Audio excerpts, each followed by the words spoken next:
So again welcome. सो जल्दी से last वाले टॉपिक को कवर अप करें। हमने यहाँ से कंटिन्यू करना है।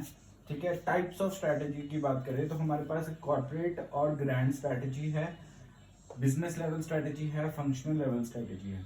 तो स्ट्रैटेजी एक छोटा सा टॉपिक है, टाइप्स ऑफ स्ट्रैटेजीज हमारे पास, जिसमें हमारे पास corporate level, grand level, business level या फिर फंक्शनल लेवल स्ट्रेटेजी है। कॉर्पोरेट या ग्रैंड एक ही बात है। तो पहले अगर मैं बात करता हूँ यहाँ पे कॉर्पोरेट लेवल की, तो कॉर्पोरेट लेवल क्या है? इसमें क्या होता है, ऐसी स्ट्रेटेजीज होती हैं जिसमें कंपनी जो है अपने फाइनेंसेस, मैनेजमेंट या ह्यूमन रिसोर्सेज या फिर प्रोडक्ट्स को सेल करती हैं। ठीक है, तो कॉर्पोरेट या ग्रैंड में क्या है, ऐसी स्ट्रेटेजीज जो पूरी ऑर्गेनाइजेशन को इफेक्ट करती हैं। ऐसी स्ट्रेटेजीज, कॉर्पोरेट स्ट्रेटेजीज क्या है, जो ऐसी स्ट्रेटेजीज जो पूरी और ग्रैंड मतलब पूरी ऑर्गेनाइजेशन को इफेक्ट करेगी, चाहे वो उसके ह्यूमन रिसोर्सेज हैं, चाहे वो हम उसके फाइनेंसेस की बात करें, ठीक है, या फिर प्रोडक्ट सेलिंग की बात करें, तो पूरे को ही इफेक्ट करने वाली, दैट इज कॉल्ड कॉर्पोरेट या grand level. Business level strategies क्या होती हैं, जो हम बिजनेस के लिए बनाते हैं। फॉर एग्जाम्पल मैं कहता हूँ कि हमारी कॉस्ट लीडरशिप है। कॉस्ट लीडरशिप होता है कि पूरी मार्केट में कंपटीशन देने के लिए हम बेस्ट से बेस्ट कॉस्ट जो है वो रखें, ताकि मेरी जो लीडरशिप है मेंटेन रहे पूरी मार्केट के अंदर, कि मैं बेस्ट कॉस्ट पे चीज दे रहा हूँ। ठीक है, सो कॉस्ट लीडरशिप होना, डिफरेंशिएशन होनी, डिफरेंशिएशन मतलब अलग प्रोडक्ट बनाना, अलग unique product banana, that is also comes under business level strategy develop करनी। ठीक है, थर्ड है फोकस। फोकस मतलब पूरी बिजनेस के ऊपर फोकस करना, पूरा ही ध्यान रखना कि कैसे मेरा बिजनेस काम कर रहा है, तो ऐसी स्ट्रेटेजीज को बनाना, that is called your business level strategy. Functional level strategy मतलब ऑपरेशनल लेवल, जो जैसे मेरा फाइनेंस वाला एक यूनिट है, एक मेरा ह्यूमन रिसोर्स यूनिट है, तो जितने भी काम करने वाले यूनिट है, ऑपरेशनल ये वाले यूनिट हैं, उनको हमने उनके लिए स्ट्रैटेजीज बनानी, उनके लिए स्ट्रैटेजीज को डेवलप करना, so that comes under the this process functional strategy. Marketing, your human resources, your finance management, everything comes under this. Next आता है हमारे पास इंटीग्रेशन स्ट्रैटेजी। इंटीग्रेशन स्ट्रैटेजीज देखो, टाइप ऑफ स्ट्रैटेजीज तो कॉर्पोरेट या grand, business और functional, ये तीन हो गए।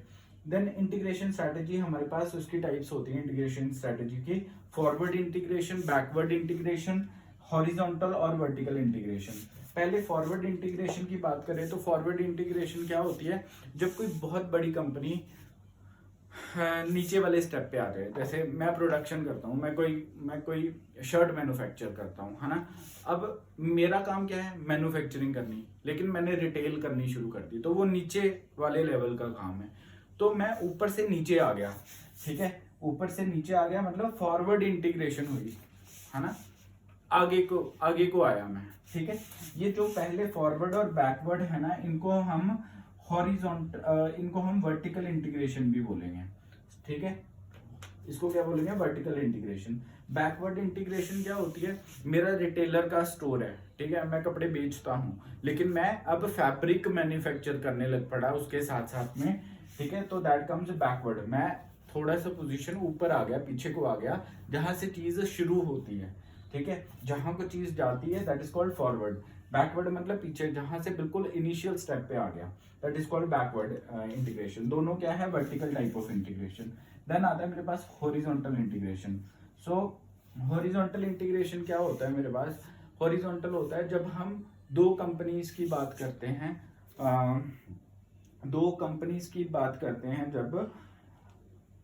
जब कोई कंपनी एक्वायर कर लेती है, किसी दूसरी कंपनी को एक्वायर कर लेती है, ठीक है, ताकि वो बिजनेस में सक्सीड कर सके, that is called your horizontal integration. Horizontally दोनों कंपनीज आपस में, जैसे एक का ड्यूक का शोरूम है, दूसरे का लेट्स से पीटर इंग्लैंड का शोरूम है, तो दोनों एक ही तरह की कंपनीज है, तो दोनों आपस में मर्ज कर देंगे, that comes under your horizontal integration. Integrate करना, ज्वाइन कर देना दोनों को, है ना। तो ये भी एक तरह से इंटीग्रेट ही कर रहे हैं, कि पहले कुछ काम कर रहे थे हम लोग, फॉरवर्ड इंटीग्रेशन में हम लोग मैन्युफैक्चर कर रहे थे कपड़ा, तो हम रिटेल करना शुरू हो गए, तो इंटीग्रेट कर दिए ना दो काम। ठीक है, तो यहाँ पे भी इंटीग्रेट कर दिया, यहाँ पे भी इंटीग्रेट कर दिया। देन आता है हमारे पास लास्ट वर्टिकल इंटीग्रेशन, ठीक है। सो वर्टिकल इंटीग्रेशन क्या होता है बेटा आपका, सो vertical integration is the combination of your forward integration plus backward integration, ये दोनों को मिला के हमारा वर्टिकल इंटीग्रेशन बनेगा। अब इंटीग्रेट करने से क्या फायदा मिलेगा, ऐसी स्ट्रेटेजीज बनानी जिससे इंटीग्रेट हो जाए ये सारा काम, ये हम जो भी इंटीग्रेट कर रहे हैं मैन्युफैक्चरर से रिटेलर में जाना, सारे काम है ना।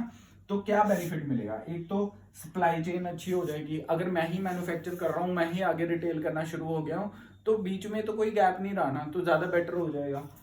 Better control over the raw material supply, obviously raw material जो मेरे को चाहिए वो भी बेटर वे में कंट्रोल हो जाएगा, क्योंकि मैं ही मैन्युफैक्चर कर रहा हूँ अब काम, ठीक है।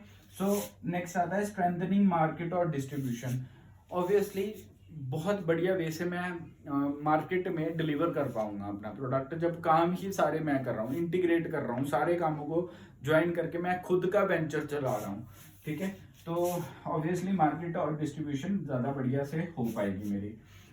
ऑपरेटिंग इकोनॉमीज है ना, ज्यादा बढ़िया वे से फाइनेंसेस को मैनेज कर पाऊंगा। डाइवर्सिफाइंग प्रोडक्ट पोर्टफोलियो, मतलब मेरा प्रोडक्ट एक प्रोडक्ट है, उसको मैं डाइवर्सिफाई कर रहा हूँ। डाइवर्सिफाई मतलब अलग अलग उसके साथ में काम कर रहा हूँ, एक काम नहीं, डाइवर्स काम कर रहा हूँ, बहुत सारे काम कर रहा हूँ एक ही साथ में, तो प्रोडक्ट का पोर्टफोलियो इंक्रीज हो जाएगा, मतलब मेरे पास ज्यादा वेराइटी आ जाएगी प्रोडक्ट्स की। Direct access to the demand और कस्टमर्स, ठीक है, डायरेक्टली हम कस्टमर से इंटरेक्ट कर सकते हैं, उनकी डिमांड्स को फुलफिल कर सकते हैं, कॉस्ट इफेक्टिवनेस रहेगी। तो ये सारी इंटीग्रेशन स्ट्रेटजीज हैं। अब इसके साथ में हमारे पास नेक्स्ट टॉपिक दिया हुआ है, इसी का ही पार्ट है इंटेंसिव स्ट्रेटजी। तो दो तरह की स्ट्रेटजी है, इंटीग्रेशन और इंटेंसिव।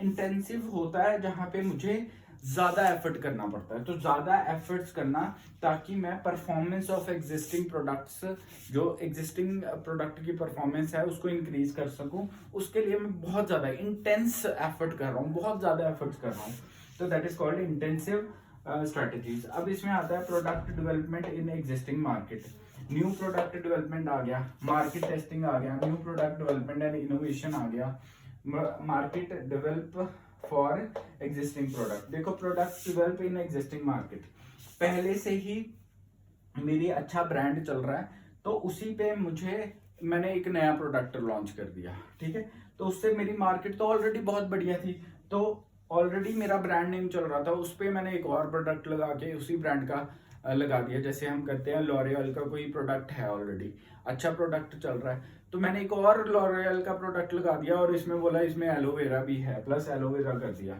तो उसका नाम लॉरियल एलोवेरा कर दिया। तो ऑब्वियसली लोग तो लेंगे ही लेंगे, क्योंकि ऑलरेडी ब्रांड नेम है। न्यू प्रोडक्ट डेवलपमेंट मतलब स्क्रैच से डेवलप करना प्रोडक्ट, ठीक है, न्यू प्रोडक्ट को डेवलप करना। तो स्टार्टिंग में प्रोडक्ट आएगा, रेट हाई होंगे, धीरे धीरे जैसे जैसे सेल बढ़ेगी रेट डिक्रीज होते जाएंगे।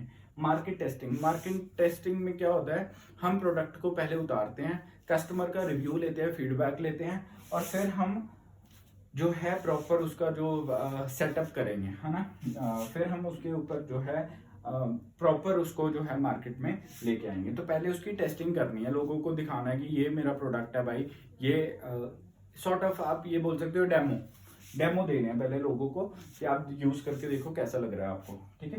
तो लो प्राइस में इसको पहले लॉन्च करेंगे, बाद में उसका प्राइस सेट कर दिया जाएगा। देन आता है new product develop and innovation.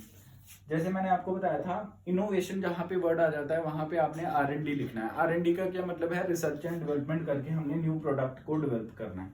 Then आता है market develop for existing product, हमें मार्केट बनानी है फॉर द एग्जिस्टिंग प्रोडक्ट, जितने भी हमारे पुराने प्रोडक्ट है उसके लिए हमें मार्केट को मेंटेन रखना है, डेवलप करते रहना है according to the latest technology, according to the demand of the customer हमें चलना पड़ेगा। So this is called intensive strategy, जिसमें हमने प्रोडक्ट डेवलपमेंट एग्जिस्टिंग मार्केट में पढ़ा, न्यू प्रोडक्ट डेवलपमेंट पढ़ा, मार्केट